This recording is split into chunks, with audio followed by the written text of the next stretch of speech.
আমার নাম শ্রেষ্ঠা মুখার্জি। আমি একটি কবিতা বলে শোনাচ্ছি। প্রশ্ন: রবীন্দ্রনাথ ঠাকুর। ভগবান তুমি যুগে যুগে দূত পাঠায়েছ বারে বারে দয়াহীন সংসারে। তারা বলে গেল ক্ষমা করো সবে, বলে গেল ভালোবাসো, অন্তর হতে বিদ্বেষ বিষ নাশো। বরণীয় তারা স্মরণীয় তারা, তবুও বাহির তারে আজি দুর্দিনে ফিরানো তাদের ব্যর্থ নমস্কারে। আমি যে দেখেছি গোপন হিংসা কপট রাত্রি ছায়ে এনেছে নিঃস্ব হয়ে।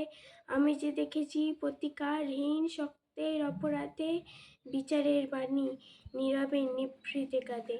আমি যে দেখিনু তরুণ বালক উন্মাদ হয়ে ছোটে, কি যন্ত্রণায় মরেছে পাথরে নিষ্ফল মাথা খুঁটে। কণ্ঠ আমার রুদ্ধ আজিকে বাঁশি সঙ্গীত হারা, অমাবস্যারও কারা লুপ্ত করেছে আমার ভুবন দুঃস্বপ্নের তরে।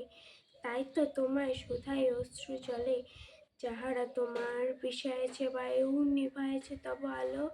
তুমি কি তাদের ক্ষমা করিয়াছ? তুমি কি বেসেছ ভালো? নমস্কার।